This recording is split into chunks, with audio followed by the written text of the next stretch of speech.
I read a Facebook posting this morning that said that this was going to be a really great show. Of course it is. Joe Reichel is in the studio, and this is time to learn about what it takes to fix a house when it's been damaged. And if you have a question for Joe in the course of this program, don't hesitate to call. You're invited to do that. The number is the WOCA Climate Control Source Hotline, 622-9622. Joe Reichel, of course, from Damage Control Services. So good morning. Good morning. So last week you were in...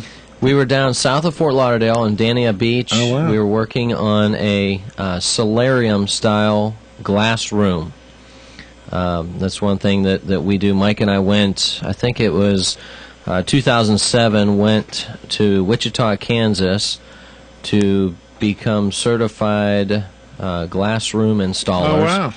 And we've done several since. The largest one that we did was down in Kissimmee a couple years back. It was 175 panels of glass over a swimming pool. Wow. And huge glass this is room. Maybe a dumb question, but is it hard to keep it cool in there? I mean, it depends on the what you have.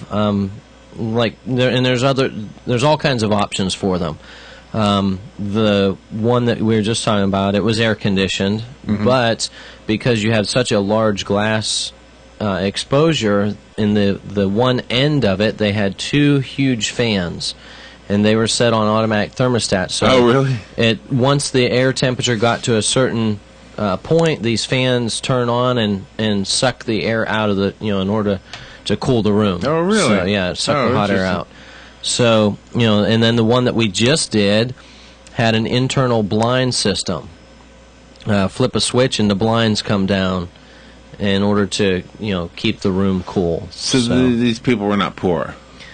No. No, they had some cash. Yeah. Yeah. Well, and that's the thing. I mean, a sunroom typically is not real expensive. Not when you consider what it will really do for you as far as creating an awesome view, a great living area. We did one in Daytona, and they had woods behind their home, and it was just a little creek. It was just a gorgeous, gorgeous location for this glass room. But the problem is here in Florida, the hurricane, the building codes and the regulations because of hurricanes make these rooms very expensive. As far as having to get hurricane-resistant glass is what they call it. So, yeah, where you could build, it typically costs roughly about twice the cost of what a glass room in another state would cost. Really? By the way, the other day, Robin and I thought of you. We were heading someplace. Nice. I like it. I like it already. We were heading someplace. We took a road we don't normally take, and maybe I made a wrong turn or something, somewhere here in Ocala, and there was a home damaged so severely, maybe you're already familiar with it, and it looked like a tree must have fallen on the house, like from the side, and literally put a groove through the whole roof. And first, when I first looked was this a yellow house? I don't remember. Robert, was it a yellow house? Was it over here on... it had blue tarp on it, I know Northeast 7th? Yeah, was it 7th? Yeah. Yeah. We've talked about that one before. We have? Okay. We have. I wasn't... yeah, that was a tree fell across that home. The homeowners, I believe, live in Miami, and they were renting it out. Not real sure what happened. It just looks so sad. It's very sad. And was anybody in there when that happened? They were home. They were on the other side of the house in the bedrooms whenever the tree fell. Wow. Yeah, I talked to the homeowner, I talked to the renter, and they were able to get them into another home. But that unfortunately, with that house, that tree sat on that house for months. Oh, yes, I remember you talking about. So I just didn't put two and two together. That's it. I looked at that house. I thought, wow. All right, here's my thought: tear the whole thing down, build it up again. You're How do you have fix to, that? and that's probably the. It's going to be a very extensive renovation of that home whenever if they ever did decide to do it. I mean, the point is now. I mean, you've got mold growing in there and all kinds of things. I'm sure. I don't know for sure, but I would assume. Right. When a tree falls against a building, it will, it's kind of the domino effect. It's pushing the weight of that tree, and the tree was huge that hit that house. It Had to have been. It was 4 foot around, across diameter. Wow. So, when the tree hits, the force pushing against the rest of the structure will, That's it. It's cause no match. damage to the whole house. There's no match at all Right. for that kind of weight. Right. How much does the tree weigh? Do we know? Do we have any thoughts? I guess on it would all depend on the size of the tree. Yeah, I guess but a so. lot. Yeah, lots of weight. Okay. Good morning. You're on the air with Joe Reichel. Yeah, good morning, Joe. Good morning. Say, can a very large, I'm talking, I think it's a water oak or live oak, close to a building, a house, root system do any damage to the foundation? Of course it can. It can, huh? Yeah, if you've got a building close, a tree close enough to your building, the root system is. As that tree grows, the root system is getting larger and larger. Yeah. So it's pushing against the house. I just had a couple of large trees removed not long ago, but never with the thought of having a foundation problem. There was other problems with the tree, during a storm, maybe falling on a house or breaking off a branch, and then of course the leaves making a mess in the gutters, and no grass growing underneath it, and so on and so forth.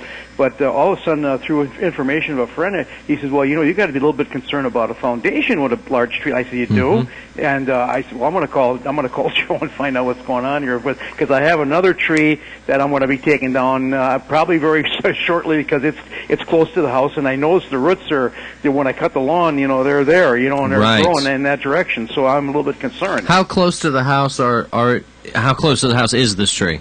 I would say right now it's around 25, 30 foot away. You're probably okay with a tree being that far away.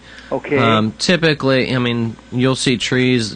People have planted a tree, and it's within 5 feet or 10 feet of the house. Yeah, I removed two that were probably 8 to 10 foot away, Very and smart. now this other tree is kind of a grass growing problem, and Right. there's too much shade, but it's a little further out. But I noticed the roots are getting, you can see them every once in a while. They're kind of, the ground is eroding away from them, and they're going towards the building. So Well, what they say as far as a tree is the roots will go out as far as the limbs will go. okay, So, Oh, really? yeah. yeah. And Well, I'm sure with different trees it's different, but Yeah. you can pretty much be sure that you've got roots that are growing out that far. Yeah. So and then sidewalks. You can see where if a tree's against us, growing alongside of a sidewalk, it will cause that sidewalk To lift, or yeah. driveway to lift up. And, Yeah. And it's just because it's pushing against it and growing under it. Yeah. The same with like a house foundation. It won't necessarily lift it. Yeah. However, it will be pushing against it. Yeah. I've seen homes where the roots are growing into like the block. The stem wall, I guess it would be in a home. So they'll just continue to grow and push against different areas. So Yeah. There's certain older areas in Ocala that are, Fort King Road and so on and so forth. You see these unbelievably large, beautiful trees. Yes. They're over the road or everywhere, and they're close. Some of they're close to the homes, but from what I understand, you cannot cut those trees back or down without, you got to get special permission. Right. And you think a tree that large and that big would be a problem with those homes. As far as foundation-wise, Right, and probably it is in all reality, Yeah. as far as but there's things that you can do as far as cutting the roots back if they're going close to the house. Yeah. That wouldn't maybe kill a tree or weaken it or anything, would it?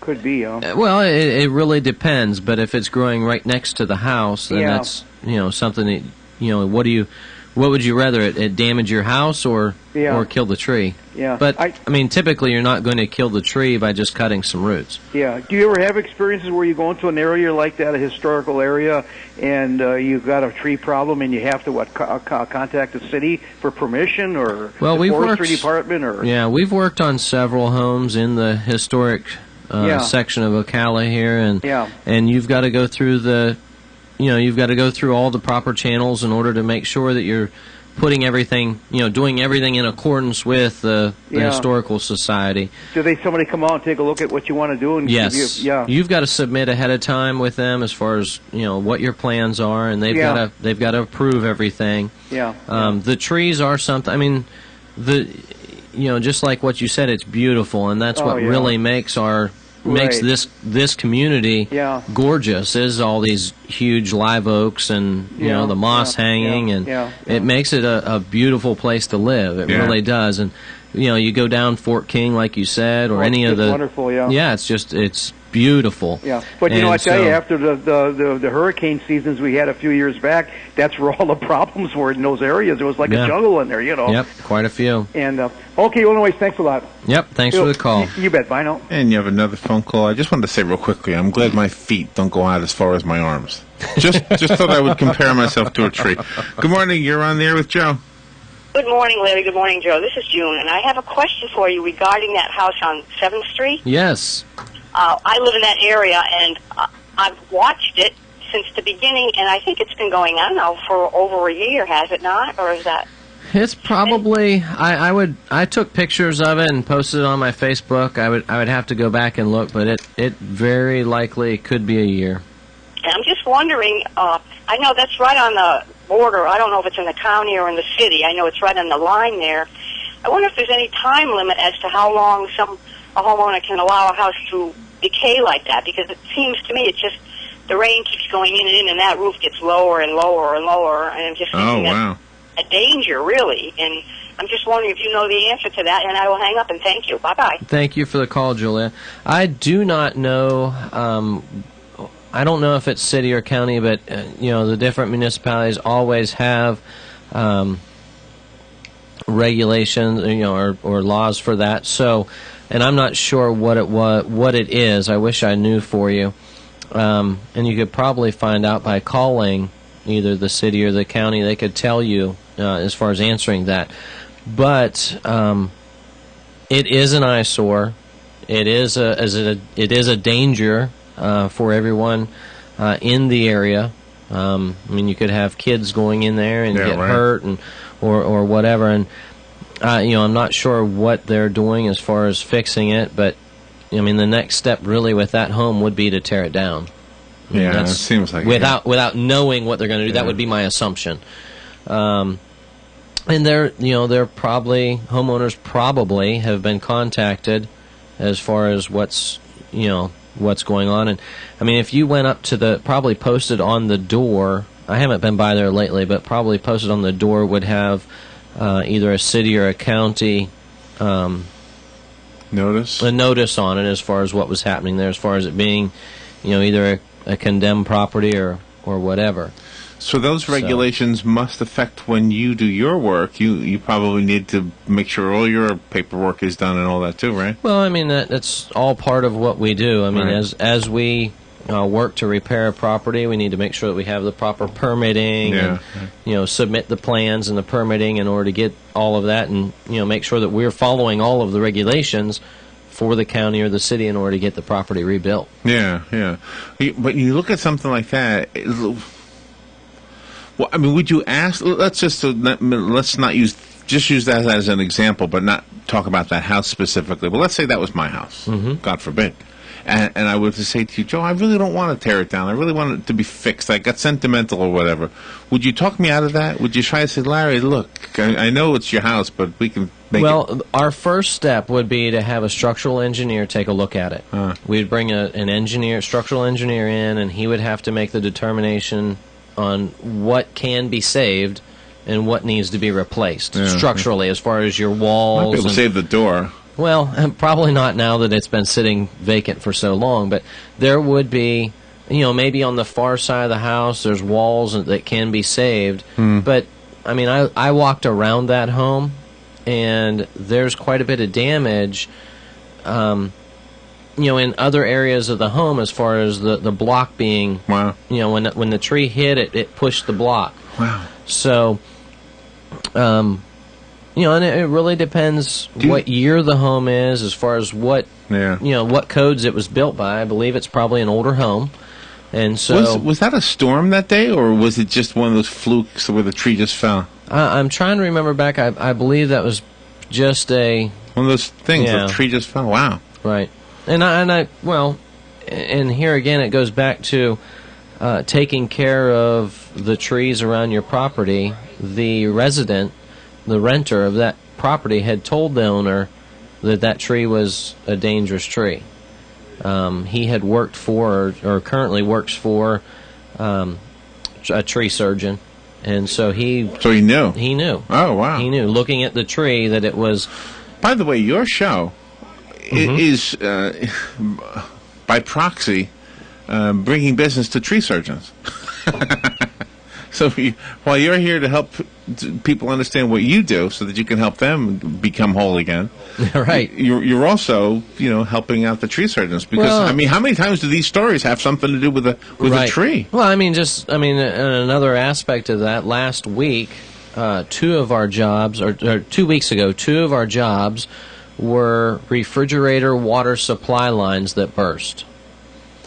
So, really, I can give business to appliance repair guys or plumbers. Yeah. So those are things that. Well, that's scary. So that can happen too. And that's where on last Friday I spoke to the MRMC's Prestige 55 Club, and there was several of us, a representative from Tower Hill Insurance, Diana Holder from Holder Insurance, and Nicole and Christopher from USA Home Inspections, and we each spoke to the group and different, as far as what we do and how we can help. Right. A lot of it boils down to maintenance and upkeep of your home. If you're taking care of things, you're less likely to have a disaster. Well, and that includes trees. Maintenance on your trees, as far as checking them, checking your different hoses and fixtures. You don't need to have a home inspection just when you're moving or buying a home. Although that's when you want, when you're buying a new home or you're selling, you want to have a home inspection. Right. But you could hire a home inspector like USA Home Inspections for $100.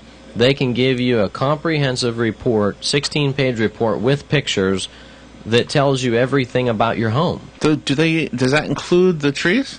Like, do they look outside? They wouldn't look at your trees, no. But they would inspect the roof, and that goes along with the earlier caller, as far as, if you have a tree that's close to your home, your leaves are probably piling up on the roof or in the gutters or in the valleys, or the limbs. Sometimes a limb will be rubbing the roof. Just in the wind, this limb is, the leaves and the limb are rubbing the roof and causing a wear spot where it will be a leak. And these are things that they inspect for. By the way, did you see that there was a video clip on the news of this crane, and it fell against a building that must have been maybe a 20-story building or so? Oh, wow, no. And this crane just literally swiped right down the side of that building, and every balcony that it touched probably got torn off, and I don't know if anybody was hurt, but I saw the video. It was like unbelievable. Yeah. So I watched one time when they were a crane was lifting a molded swimming pool from the front yard to the backyard. They were installing a swimming pool, and when the crane got directly over the house, it lifted the front end of the crane up and dropped it right through the crane boom went directly through the house. Oh, my goodness. Yeah, that was on YouTube. So man-made damages. Right. That would be a good referral for me. A crane in a house. Oh my goodness. That's not something I hope happens to anyone. But. So we talk about the nature damage from nature. The man-made damage. Do you get a lot of that? Is there cars in homes, cars. Recently we just finished the Aldi. Over on Easy Street, there was a car went into it. Right.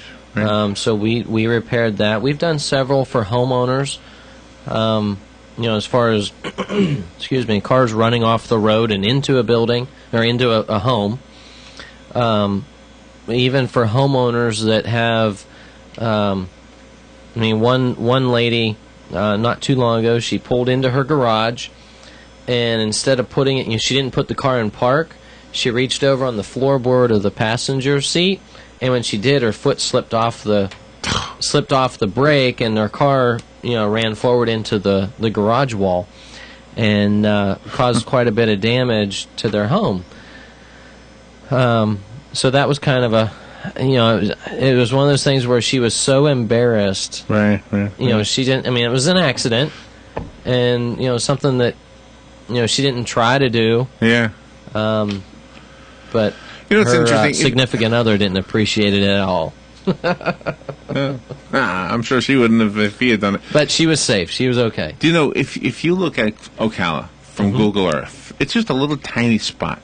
And all these stories happen in that one little tiny spot. And the guess would be that those same or similar stories happen in the next tiny spot over, which is Leesburg or Bellevue or Gainesville, right? In our Tri-County area... It's just amazing. In our Tri-County area, they estimate that there are 650 floods a month. Now, those are everything from a homeowner leaves a sink on and, has a mess to clean up. Right. Or the refrigerator line leaks. And, a lot of these are homeowners can fix them. Just mop it up or shut the water off. All the way up to... one that we had 2 weeks ago, where the homeowner wakes up and he's got a half inch of water in every room. Oh, and the wood floor is floating, and the carpet's drenched. And it's a maintenance issue, not rain or something. Right. This was a pipe break under a sink, so or a slab leak where a pipe will break under a slab, and it starts coming up through the concrete. Yeah. So. I got a call the other day of a pipe under a mobile home, and he could hear it leaking, but it was just leaking straight down to the ground. It wasn't coming up, but fortunately for him, it didn't cause damage. Yeah. But and that's the thing with a home. There's constant maintenance.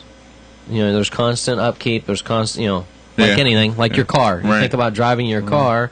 You're always going to have something going wrong with your car, and same as a home. It's just the way it works. Right.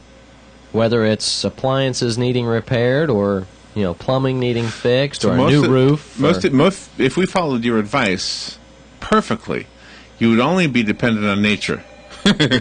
Because if we could prevent all the man-made problems, I'm sure there's enough in nature that you would be still busy. Right. And even with that, I've said it before, and it's one of those things where a prepared person is able to recover faster. So, in the event of a disaster, if you're prepared for it, we don't know everything that can happen, but if you are ready for a hurricane, for example, if you have, your provisions and an evacuation plan, a to-go bag, all these things as far as being able to put board up your house if you need to. If you have all of this done ahead of time, even as far as the maintenance of your trees, making sure that they're in safe shape, making sure that the limbs are taken up and you don't have debris around the house that's going to easily be lifted and blown into your home to cause damage. If you do all of this stuff, you're going to be prepared. Yeah. And that means you'll be able to recover faster in the event of a disaster. Well, and one thing I keep saying is you need to prepare with your phone number. Because when it comes to that point that you don't want, that's the time you're going to say, what was that guy's name? What was that company name? Damage something? Damage something. It was his name, Joe Damage, I think, right? Well, people do call me that. That's one of my nicknames that I affectionately have. Yeah, Joe Damage. I like it. Joe Damage. Yep. I like that. Wow. April Fontana Realty gave me that nickname. Yeah. And did she sing your song? I don't know. No. She probably would, though, if she heard it.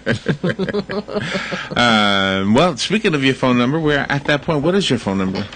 My phone number to reach me directly is 352-817-6574, or you can call our office and that's 622-5135. Yeah, that when I saw that house, it was troubling. It was like, oh my goodness, those poor people. Yep. Oh, I forgot my email. Joe@damageflorida.com. Oh yeah, don't forget that. All spelled out. Call us, by the way, if you need that repeated. We'll be glad to do that for you. And remember, these shows are videotaped and put on YouTube. They're all. I don't think we've missed one. Excellent. So thank you, Joe. Good to see you. Thank you, Larry. Good being here. We'll take a little break and we'll be right back.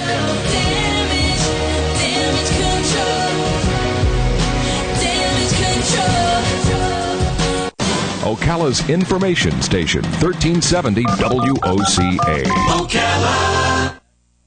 ABC News Now. I'm Karen Chase. President Obama heads for the Jersey Shore today, but not for vacation. He and Republican Governor Chris Christie will be visiting repaired businesses to showcase the region's rebound from Hurricane Sandy. An Oregon teen is due in court today to face charges of allegedly plotting a Columbine-style attack on his high school. Investigators, acting on a phone tip, found bombs and weapons under the floorboards of his bedroom.